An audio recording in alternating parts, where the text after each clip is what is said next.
Buongiorno da Sicilia 24, i titoli.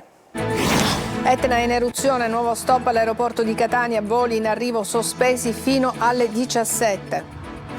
Omicidio nautico è l'accusa sulla quale indaga la procura di Agrigento per la morte del sub 29enne Cristiano Giamporcaro, travolto dalle eliche di un gommone nelle acque di Lampedusa.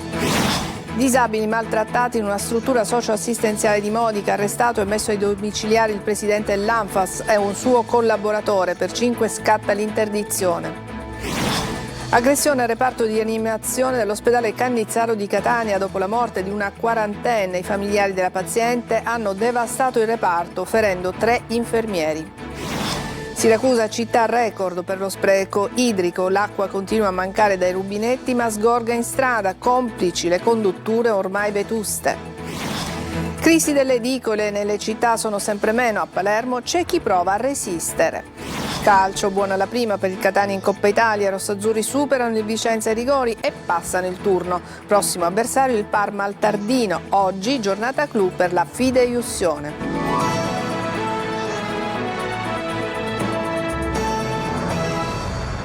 Bentrovati, nuovo stop a Fontanarossa, Etna in eruzione. La SAC, la società che gestisce l'aeroporto di Catania, comunica che sono sospese le attività di volo in arrivo all'aeroporto fino alle ore 17. I passeggeri sono invitati prima di recarsi in aeroporto di verificare lo stato del proprio volo con le compagnie aeree. Sull'Etna intanto prosegue l'attività esplosiva al cratere Voragine. Nell'attuale fase eruttiva continua, le bocche a quota 2750 metri e 2360 metri sono attive e alimentano varie colate che formano complessi campi lavici. Dal punto di vista sismico il tremore si mantiene nella fascia dei valori alti. L'avviso per l'aviazione, il VONA, emesso dall'INGV, Osservatorio Etneo di Catania, resta al massimo livello di allerta, e cioè rosso. Una 56enne è rimasta gravemente ferita in un incidente stradale la notte scorsa a Palermo. L'automobilista percorreva la parallela di Viale Regione Siciliana in direzione Trapani. Aveva il braccio fuori dal finestrino che le si è incastrato nella ringhiera che delimita la corsia del tram. L'arto le si è staccato, è stata soccorsa da personale del 118 e trasportata all'ospedale civico. Ad Agrigento si indaga per omicidio nautico dopo l'incidente che nelle acque di Punta Sottile a Lampedusa è costato la vita al sub 29enne di Caltanissetta Cristiano Giamporcaro. Sentiamo Giusy Lazzara. La Procura di Agrigento ha aperto un'inchiesta per omicidio nautico sull'incidente che nelle acque di Punta Sottile a Lampedusa è costato la vita al sub 29enne di Caltanissetta Cristiano Giamporcaro. In questa tragedia di agosto lo strazio dei genitori arrivati a Lampedusa per il riconoscimento e poi il trasferimento della salma a Porto Empedocle, dove nei prossimi giorni verrà effettuata l'autopsia. Il giovane regista stava facendo un'immersione e aveva segnalato la sua presenza con una boa, mentre la fidanzata dopo il bagno era andata a riva. Travolto dalle eliche del motore del gommone, potrebbe essere morto per dissanguamento perché, stando a quanto emerso, aveva un braccio reciso. I 2 anziani di Milano, abituali turisti Lampedusa che erano sul gommone, sono stati già sentiti dalla Capitaneria, che sta cercando di ricostruire la dinamica dell'incidente. L'imbarcazione, di loro proprietà, resta ormeggiata durante l'anno a Lampedusa, dove la coppia si trasferisce per periodi di vacanze. Toccherà adesso alle indagini ricostruire quei drammatici istanti e chiarire come il mezzo sia arrivato così vicino al sub. Resta una vita spezzata e una carriera artistica per l'esordiente regista che, con la ricomparsa delle lucciole, aveva raccontato l'entroterre siciliano, presentando il suo film ai concorsi in Italia e all'estero.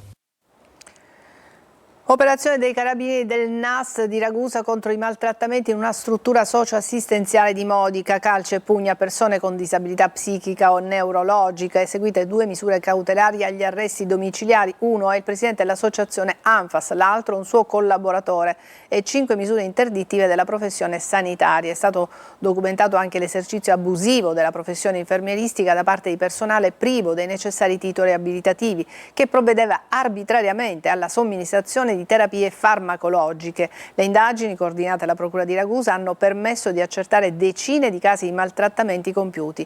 Anche sotto il profilo igienico-sanitario sono state rilevate criticità di particolare gravità, tra cui il rilevamento anche di alcuni topi.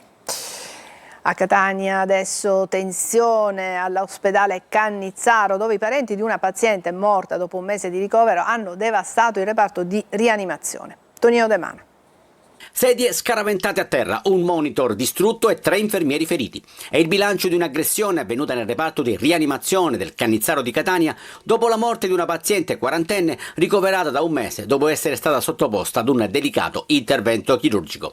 Alla notizia del decesso i familiari della donna hanno forzato l'ingresso del reparto invendo contro medici e personale sanitario. Sul posto, per cercare di riportare la calma, è stato necessario l'intervento della polizia, 3 le volanti inviate sul posto. Quanto accaduto ripropone il dibattito sulla violenza negli ospedali. Quello che è avvenuto al Cannizzaro è l'ennesimo episodio gravissimo, ha commentato Maurizio Attanasio, segretario generale della CISL di Catania. In un luogo del dolore e di fronte alla morte di una persona comprendiamo lo smarrimento dei familiari, ma nulla può giustificare la violenza e l'aggressione nei confronti di chi in quel momento stava semplicemente facendo il proprio lavoro. Servono triage meglio organizzati, adeguati servizi di vigilanza e controllo e protocolli di gestione più chiari. La sicurezza deve essere parte integrante dell'organizzazione sanitaria e non una risposta emergenziale, ha concluso Attanasio. La Procura di Trapani ha aperto un'indagine sulla morte di un piccolo nato con il cesareo a Mazara del Vallo e trasferito d'urgenza a Trapani. Sono 9 gli indagati tra medici e infermieri. Laura Spanò. Sono 9 le persone iscritte nel registro degli indagati dalla Procura di Trapani per la morte di neonato avvenuta all'ospedale Sant'Antonio Abate lo scorso 25 luglio. Si tratta di medici, ostetriche, infermiere, neonatologo e ginecologo che prima alla Belaiello di Mazara, poi al Sant'Antonio Abate di Trapani si sono interfacciate con la mamma del neonato poi deceduto. La Procura, dopo la denuncia presentata dai genitori del piccolo, si tratta di 2 cittadini tunisini, ha aperto un fascicolo e disposto l'autopsia sul corpicino del neonato già effettuato da un collegio di consulenti, un atto che serve ad accertare condotte omissive che possono avere portato al decesso del neonato. Tra 90 giorni si saprà se si è trattato di negligenza o se il neonato è morto per cause naturali. La vicenda risale allo scorso 25 luglio. La signora, che ha vissuto i primi 8 mesi della gravidanza a Tunisi, giunta alla 40ª settimana, era tornata a Mazara per partorire in città. Il 25 luglio, nel volgere di poche ore, dopo una consistente perdita di sangue, alla donna giunta alla Belaiello i medici in 13 minuti praticano un cesareo, ma le condizioni del piccolo sono gravissime. Dopo una prima rianimazione la corsa verso Trapani. La Belaiello non dispone di una terapia intensiva neonatale. Quando arriva a Trapani i parametri del neonato sono pari a 0. Nel reparto inizia la corsa contro il tempo, le cure ricevute però non sono sufficienti e 24 ore dopo il cuoricino del neonato smette di battere. La Procura ha disposto altri esami istologici, serviranno per una valutazione medico-legale completa.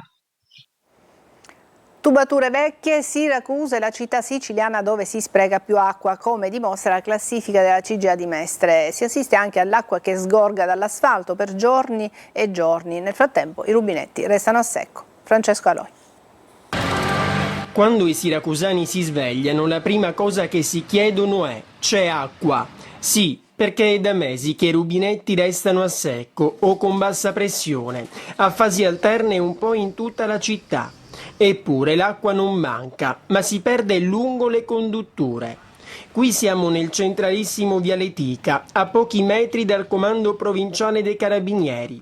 Come vedete sgorga da questo tombino, non da qualche ora, ma da diversi giorni. È più di una settimana che è così purtroppo. Questo problema dell'acqua sta diventando quasi irrisolvibile e nessuno sta provvedendo. Ma le perdite d'acqua sono visibili a tutti in qualsiasi parte della città. In via Monti, alla Pizzuta, zona nord, Aretusacque aveva riparato tutto, ma dopo qualche ora dall'intervento, ecco di nuovo l'acqua in strada. Quello che lascia anche perplesso è la mancanza del controllo pubblico sulle attività dell'azienda, e questo è uno dei motivi per cui molti cittadini, anzi tutti i cittadini di Siracusa, si sentono abbandonati. Servono interventi sulle tubazioni, troppo vecchie per reggere ancora, si sa, ma nel frattempo l'acqua non si può sprecare così, resta pur sempre un bene prezioso. Droni in volo sui Monti Sicani per prevenire gli incendi e il nuovo sistema di sorveglianza attivato nell'Agrigentino per individuare in tempo reale eventuali focolai. Davide Sardo. Sorveglianza aerea contro gli incendi. Sui Monti Sicani entrano in servizio i droni per il monitoraggio di boschi e aree rurali, con l'obiettivo di individuare tempestivamente eventuali focolai. Dopo i gravi roghi che hanno colpito il territorio nelle ultime settimane, è stato attivato un sistema di controllo aereo nei comuni di Cammarata, Santo Stefano Quisquina e Bivona, nell'Agrigentino. L'iniziativa è promossa dal Libero Consorzio Comunale di Agrigento, già provincia regionale. I droni impiegati sono dotati di termocamere di ultima generazione in grado di rilevare variazioni di temperatura e segnalare in tempo reale la possibile presenza di principi di incendio. Si tratta di un monitoraggio costante dall'alto pensato per garantire interventi più rapidi e rafforzare in modo concreto le attività di prevenzione. Le aree interessate comprendono boschi, campagne e zone rurali dei Monti Sicani, territori già duramente provati dai roghi recenti. Il progetto è stato condiviso con le amministrazioni comunali dei 3 centri coinvolti. Le operazioni sono affidate a piloti qualificati e abilitati. Il monitoraggio si svolge in stretta collaborazione con Prefettura, Vigili del Fuoco, Corpo Forestale e Protezione Civile. Un impegno condiviso dunque per proteggere i Monti Sicani e affrontare con maggiore sicurezza la stagione a rischio incendi. In vista del periodo di Ferragosto resta alta la tensione. Le alte temperature e l'afflusso di persone nelle aree interne potrebbero infatti aumentare il rischio di nuovi roghi. Agela, il sistema di trattamento dei rifiuti indifferenziati nella discarica di Timpazzo per interventi di manutenzione va a regime ridotto. Lo dice il Dipartimento regionale Acque e Rifiuti, che con un decreto ha deciso di trasferire fino al 15 settembre i conferimenti di 7 comuni nelle province di Catania, Caltanissette e Agrigento nel sistema dell'impianto catanese di Sicula Trasporti. La società Impianti SRR, che gestisce la discarica gelese di Timpazzo, ha comunicato che allo stato attuale la capacità massima dell'impianto non può superare la soglia di 150 tonnellate giornaliere. Scompaiono le edicole, sempre più giornalai si arrendono alla crisi della carta stampata. Marco Gullà a Palermo ha incontrato invece una persona che prova a resistere. Vediamo. C'erano una volta le edicole. In Sicilia negli ultimi anni si sono drasticamente dimezzate, lasciando interi quartieri e piccoli comuni senza punti vendita di giornali. La desertificazione della rete di distribuzione colpisce le grandi città come Catania e Palermo, così come i centri minori. Lui è Gianni, la sua edicola di periferia a Palermo è aperta da decenni, eppure anche lui medita di abbassare la saracinesca per sempre. Si vendono più i giornali di una volta, non si vendono più i giocattolini di una volta, non si vendono le riviste come si vendeva una volta. Ormai le edicole, senza aiuto di nessuno, naturalmente stanno andando. Calo netto della vendita dei giornali, costi di gestione e tasse, molti edicolanti negli anni si sono dovuti arrendere. Eppure anni fa non era così. Allora si vendevano una marea di giornali, cioè come in Sicilia se ne vendevano 80-90 al giorno, poi la domenica non parliamo 180-200 e via di seguito. Ma oggi non arriviamo neanche a 15 in Sicilia di vendere giornaliere, ma non ci arriviamo. I quotidiani del nord addirittura se ne vendono 1, 2, 3 copie al massimo. Ditemi voi dove possiamo arrivare con l'incasso e con le tasse che aumentano sempre ogni giorno, ogni mese, ogni anno. A Palermo le edicole erano 280 nei primi anni 2000, ora sono meno di un terzo. I giovani, dicono molti edicolanti, non leggono più. Adesso una breve pausa, tra poco.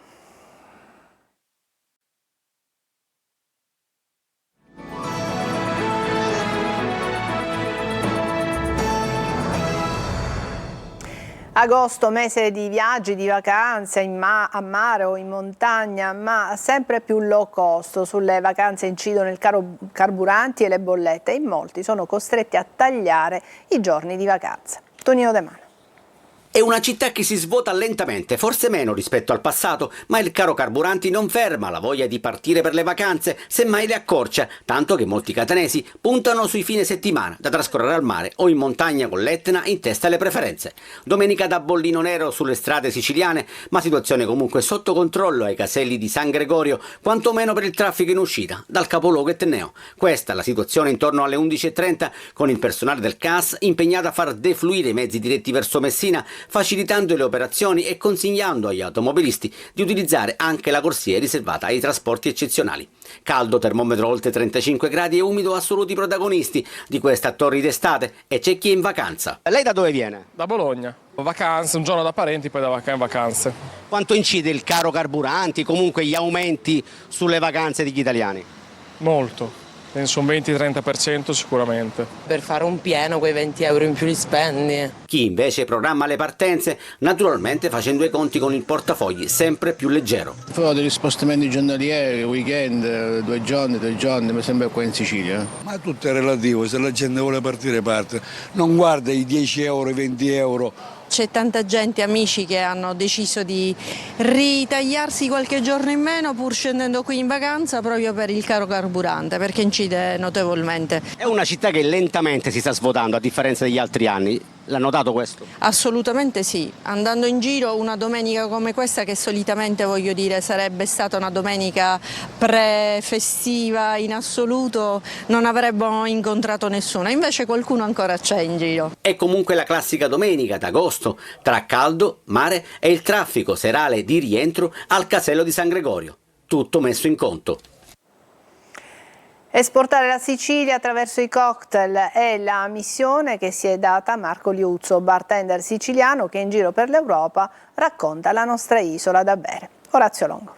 A Bruxelles ha vinto il premio come miglior cocktail drink list con I Love Sicily, fatto con un'orzata siciliana, latte di mandorla con rum nostrano e guarnizioni di bacche di peperoncino con grattugiato di cioccolato di Modica IGP. Marco Liuzzo, bartender siciliano, torna a raccontare la nostra isola attraverso i suoi bicchieri tutti da gustare, realizzati con il cuore della Sicilia, i prodotti locali. Mi ricordo 5 anni fa dicevi proviamo a fare questa cosa in Europa, dopo 5 anni possiamo dire che la cosa ha funzionato. Sì, ha funzionato anche perché tantissima gente ama i nostri sapori. Anche dei personaggi famosi, ad esempio mi dicevi Sorrentino, Andrea Agnelli, la Canalis, Cremonini. Un po' di sì, ho fatto bere parecchia gente. Allora ascoltami, oggi che ci fai vedere invece? Allora io oggi ho preparato per voi. Adesso una breve pausa e poi il calcio, parleremo del Catania. A tra poco.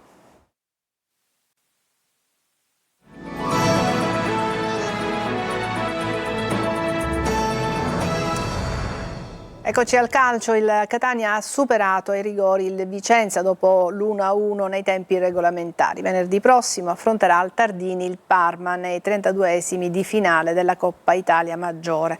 L'attenzione però è rivolta alla giornata di oggi per il nodo Fideiussione. Sergio Colosi.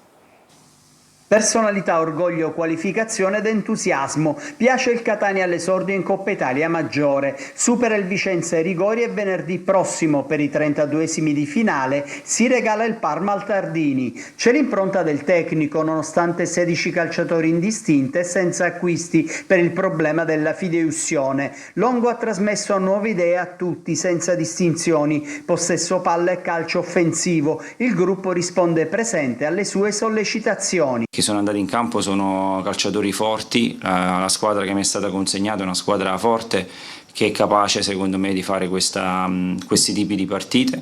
Non avevamo troppi cambi, però mi sembra che ci sia stata una buona lettura sotto tutti i punti di vista. Sull'aspetto tattico mi sembra che la squadra, quando ci è riuscita, ha provato a dominare il gioco. La freddezza di Cicerelli annulla la prodezza di Moncini, tutto nel primo tempo. Occasioni su entrambi i fronti anche nella ripresa, con Dini e Gagno attenti. Catania motivato e generoso nel segno di Leonardi già pronto per il campionato. Catania lucido dagli 11 metri, sbaglia soltanto Di Tacchio, precisi Caturano e l'ex Rolfini, alternati dai cucchiai di Gimenez e Guaini. Imprecisi nel Vicenza Costa e Morra che calcia alle stelle. Festa rossazzurra, dal campo un assist alla società per evitare un'altra penalizzazione e trasmettere fiducia ed entusiasmo all'ambiente.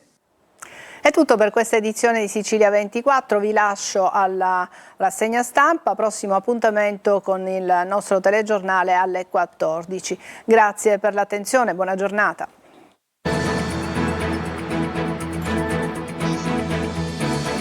Entra nel mondo dell'informazione con l'app Sicilia Web. Resta sempre aggiornato con le news e le live in diretta.